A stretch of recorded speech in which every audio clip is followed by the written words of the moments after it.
اعلیٰ سندھ بنایا گیا باقر صاحب، مقبول باقر صاحب، مقبول باقر جو منظور ملک صاحب تھے وہ اس وقت جوڈیشل کمیشن کے ممبر بن چکے ہیں، جو تھے جناب مظہر عالم میاں خیل صاحب وہ مسابقتی ایپلیٹ ٹریبیونل کے چیئرمین لگ گئے. تو یہ وہ سارے جج تھے. تو ریٹائر کوئی بھی نہیں ہوا، ریٹائر ایک طرح سے صرف سپریم کورٹ سے گئے. سپریم کورٹ سے گئے. تو اس لیے شاید جو تھے سردار طارق مسعود صاحب وہ بھی اسی کوشش میں تھے. لیکن اب یہ کیس آج سماعت کے لیے مقرر ہے. آج کی جو سماعت ہے نا، اس میں 2 سے 3 چیزیں بڑی اہم ہیں. پہلی بات تو یہ ہے کہ کے پی حکومت نے آج بہت بڑا سٹینڈ لیا. میں سمجھتا ہوں کہ کے پی حکومت کا یہ سٹینڈ براہ راست جو اسٹیبلشمنٹ کا بیانیہ ہے یہ اس کو جا کے سیدھا ٹکرانے والی بات ہے. کیسے؟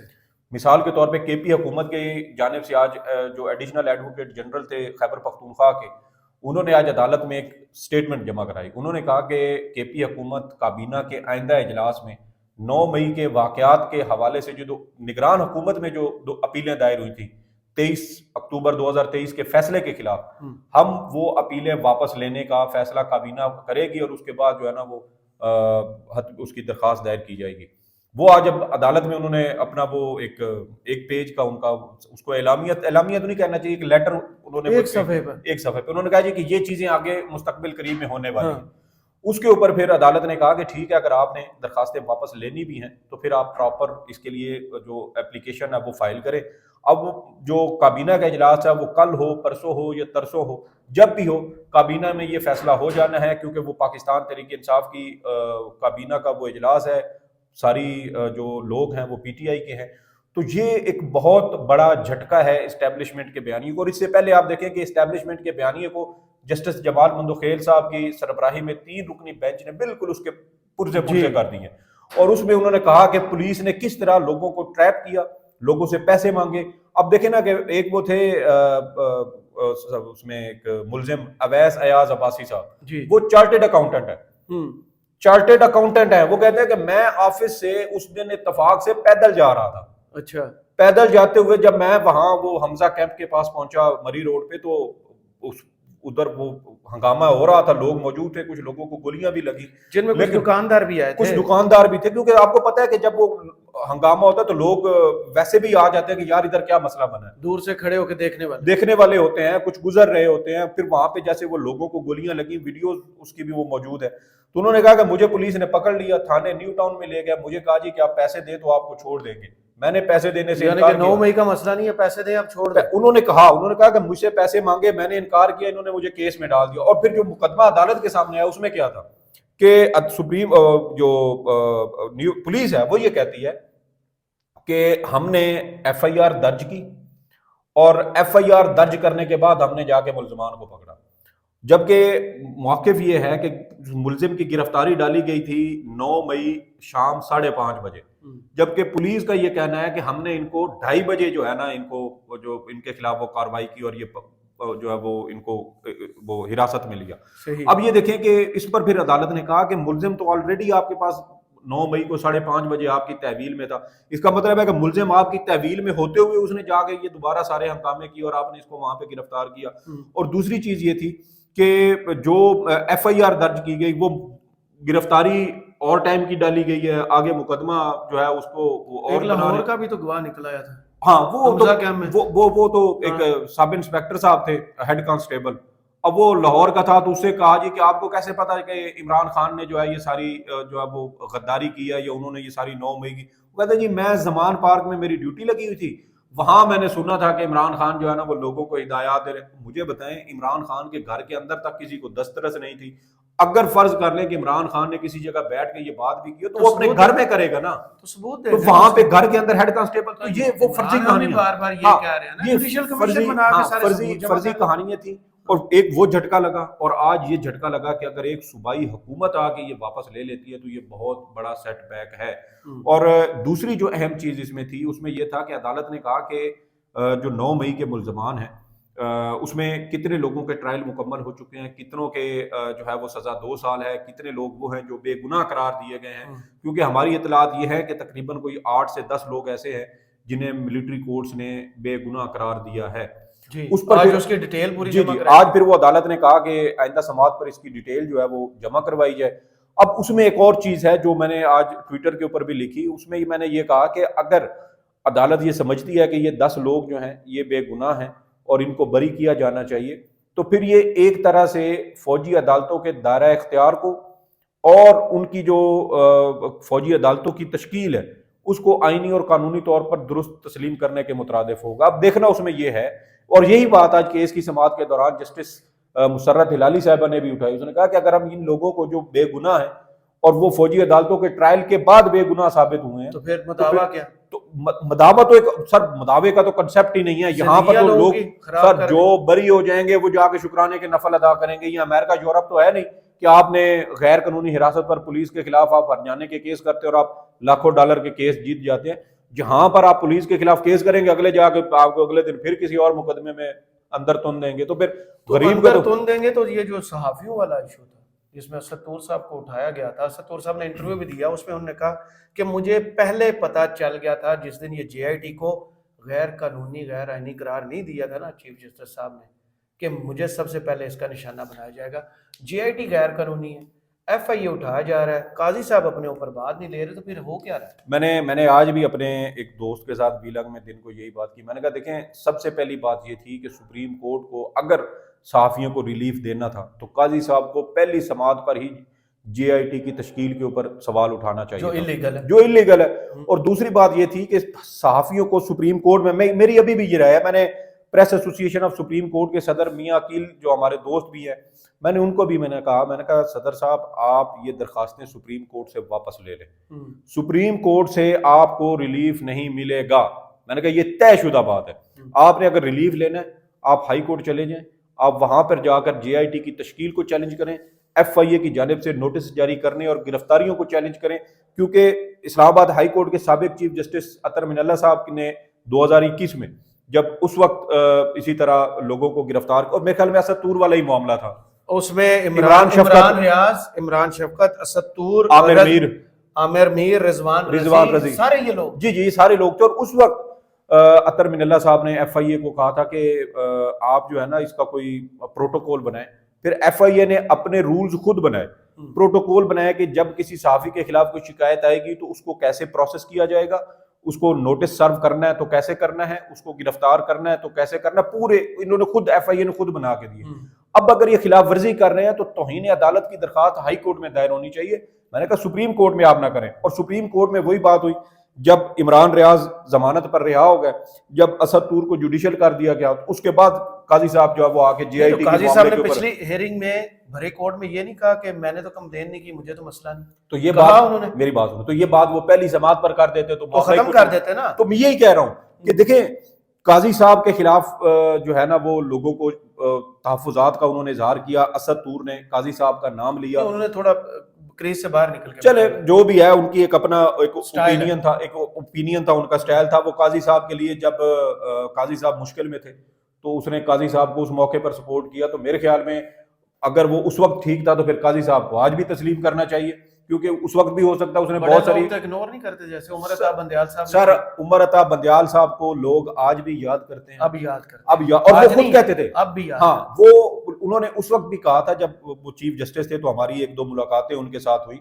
تو اس وقت ان سے یہ سوال ہوئے تو انہوں نے کہا کہ آپ لوگ مجھے یاد کر کے نا وہ کیا کہتے ہیں اس کو کہ ہاں آپ لوگ یاد کریں گے، ایک بار یہ عہدہ تبدیل ہونے تو آپ کو اندازہ ہو جائے گا۔ اور ہماری تو یہ اپنی اسیسمنٹ تھی، میں تو ناصر اقبال صاحب کو کہتا تھا، آپ کے دوست جہاں زیب عباسی صاحب کو کہتا تھا، میں نے کہا جس دن قاضی صاحب چیف جسٹس بنے پہلا لتر انہوں نے میڈیا کے سر میں مارا، اور یہی چیز ہم اس وقت خود اپنا ایکسپیرینس کر رہے ہیں۔ بات ہوتی تھی آزادی اظہار رائے، میڈیا، انسانی، اور ایک اور بات چھوٹی سی، ساری وہی چیزیں ہو رہی ہیں۔ ایک اور بات، قاضی صاحب پی ٹی آئی کے دور میں آپ کو یاد ہوگا اپنی عدالت میں سروے کرایا، اچھا جی ہاتھ کھڑا کریں اس وقت ملک میں میڈیا آزاد ہے کہ نہیں ہے، سروے کروایا کرتے تھے، ہاتھ کھڑے کروائے تھے، ہاں سروے کرواتے تھے۔ اور آج بھی قاضی صاحب کو یاد کیا ہے، اب مجھے لگتا ہے کہ قاضی صاحب نا وہ ایک عشق میں نا ایک سٹیج آتی ہے کہ بندے کو نا وہ جو تکلیف اور دکھ بھی ہوتا ہے نا وہ بھی وہ انجوائے کرتا ہے کہ یار مزہ آ گیا، لذت آ رہی، ٹھیک ہے۔ مجھے لگتا ہے کہ قاضی صاحب بھی نا پی ٹی آئی اور عمران خان کی ذاتی رنجش میں، ذاتی اناد میں وہ اس حد تک آگے چلے گئے ہیں کہ وہ اب اس بات کو پوچھتے ہیں اچھا جی اسد طور کے اوپر حملہ کب ہوا، پی ٹی آئی کی حکومت تھی، مطیع اللہ جان کو کب اٹھایا گیا، کس کی حکومت تھی، پی ٹی آئی کی حکومت تھی، یہ جو شوکت عزیز صدیقی صاحب کے وہ جو برطرفی کا فیصلہ دیا تھا اب جو کچھ ہو رہا ہے سنیں وہ جوڈیشل کونسل نے جو برطرفی کا فیصلہ دیا تو انہوں نے پوچھا کہ یہ کیس کب بنا؟ انہوں نے کہا یہ تو اس وقت مسلم لیگ نون کی حکومت تھی. انہوں نے کہا برطرفی کب ہوئی؟ انہوں نے کہا اس وقت پی ٹی آئی کی حکومت. تو یار آپ جب اس لیول پہ چیزوں کو وہ محسوس کریں, ان کو انجوائے کرنے لگ جائیں کہ ایک حکومت کے ساتھ ایک سیاسی جماعت کے ساتھ, سائیکالوجی میں کیا کہا جاتا ہے؟ ہاں, صادقیت پسندی, سیڈزم, اچھا تکلیف کو انجوائے کر. تو یہ اسی طرح کا نا کہ وہ کہتے ہیں کہ پی ٹی آئی کے اوپر الزام بھی آیا نا, یہ مزے کا انجوائے کرنے والی بات ہے. اور آپ دیکھیں کہ عمر چیمہ کے اوپر 2012 میں حملہ ہوا, تشدد کیا گیا, سر کے بال صاف کیے گئے, مونچھیں کاٹ دی گئیں, بھویں صاف کر دی گئیں, ان کی کمر کے اوپر وہ آپ کو پتا ہے حامد میر صاحب کے پروگرام میں آئے تو انہوں نے اپنی شرٹ اتار کے سارے اپنا وہ, اور انہوں نے فیس بک پہ کچھ لکھا بھی تھا پھر انہوں نے ڈیلیٹ کر دیا. ٹھیک ہے, اچھا ایک وہ واقعہ ہوا اس کو کوئی یاد نہیں کرتا. احمد نورانی پر 2015-16 میں حملہ ہوا, کوئی یاد نہیں کرتا, مسلم لیگ نون کی حکومت تھی. متی اللہ جان صاحب کے اوپر 2017 میں غالباً حملہ ہوا, ان کے اوپر بھی اسی طرح ان کو جو ہے وہ پہلا. دوسرا عمران خان نے خود ٹویٹ کیا تھا, خود انٹروین کیا تھا اور خود بازیاب کروایا. ٹھیک ہے, تو یہ لوگ نہیں بتاتے جو پیچھے کے ہے نا وہ کور ہے, وہ کچھ بھی نہیں ہے. اور اس کے بعد پی ٹی آئی حکومت کے یہ 2-3 واقعات, یہ متی اللہ جان صاحب والا, اسد طور والا اور ابصار عالم والا, اس کے بعد جو کچھ ہوا ہے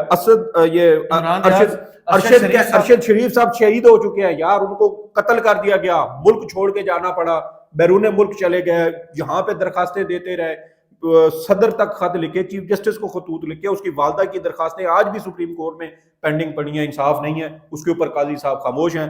آپ عمران ریاض صاحب کو 2 بار ہو چکا, ان کو گرفتار کیا گیا, صدیق جان کو گرفتار ہوا, کیا اس کے لیے ریڈ کارپٹ بچھا. تو پھر یہی ہے نا, یہی چیز ہے. آپ کے بائسنس جو ہے نا وہ بڑی ایام ہو چکی ہے, وہی بات ہے, وہ بالکل نکل چکے ہیں. اور طاقت اور عہدہ جب ملتا ہے تو لوگ ایکسپوز ہوتے ہیں, اور ہم کافی حد تک ہمارے اندازے ٹھیک تھے, جو کچھ ہو رہا ہے بالکل ویسا ہی ہو رہا ہے. اور کچھ نہیں, 6 ماہ گزر گئے ہیں, 6 ماہ رہ گئے ہیں, ان کا بھی 88 دن پہلے نوٹیفکیشن ہوا تھا, اگلوں کا بھی ہونے والا ہے. اب دیکھیں ہوتا کیا, گھوڑا بدل چکا ہے, گھوڑا بدل چکا ہے, یہ خبر ہے. ہاں, گھوڑا بدل چکا ہے, یہی ہوتا ہے. اگلوں نے اپنا پلان سیٹ کر لیا ہے. اب قاضی صاحب جو مرضی کریں, جتنا چاہے غصہ نکالے, صحافی اور غریب طبقہ جو ہے وہ تو ویسے ہی حاضر ہے, جو آتا ہے انہیں کو لتاڑ کے نکل جاتا ہے. غصہ نکالنے کے لیے نا یہی بچے ہوئے ہیں.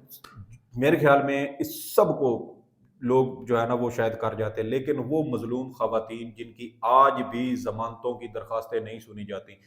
ابھی ہمارے وہ صحافی دوست ہیں حسنات ملک صاحب نے خبر دی, انہوں نے کہا کہ لاہور ہائی کورٹ کا فل کورٹ اجلاس ہوا جی, اس فل کورٹ اجلاس میں بھی ججز نے ان بات پر تحفظات کا اظہار کیا ہے کہ 10 مہینے گزرنے کے باوجود پی ٹی آئی کی خواتین کارکنوں کی ضمانتیں کیوں نہیں ہو رہی, کیس کیوں نہیں سنتے, کیس نہیں سن رہے. اور آپ دیکھیں کہ chief justice Lahore high court جس دن اپوائنٹ ہوتے ہیں اس دن انسداد دہشت گردی عدالت کے اس جج کا تبادلہ کر دیتے ہیں جو 9 مئی کے واقعات میں ملوث ملزمان کے مقدمات سن رہے تھے. تو یہ تو آپ کی عدلیہ ہے, اور یہ کرنا کس نے, عدلیہ کو پروٹیکٹ کس نے کرنا ہے؟ Who is the father of the judiciary, قاضی صاحب ہے. تو وہ اس کے اوپر جو ہے وہ خاموش کہتے ہیں کہ یہ معاملہ ہمارے سامنے نہیں ہے, اگر کوئی معاملہ ہمارے سامنے آئے گا تو پھر ہم اگنور ماریں, تو پھر یہ 184(3) کو جو ہے وہ ختم کر دیں گے. آپ ٹینشن نہ کر دیں گے. اچھا, اس کا مطلب ہے آپ خبر دے رہے ہیں. ہاں, بہت شکریہ سعید بلوچ صاحب, آپ کے تجزیہ کا کمنٹس میں آپ نے ضرور بتائیے. ویڈیو آپ کو کیسی لگی, اجازت دیجیے, اللہ حافظ.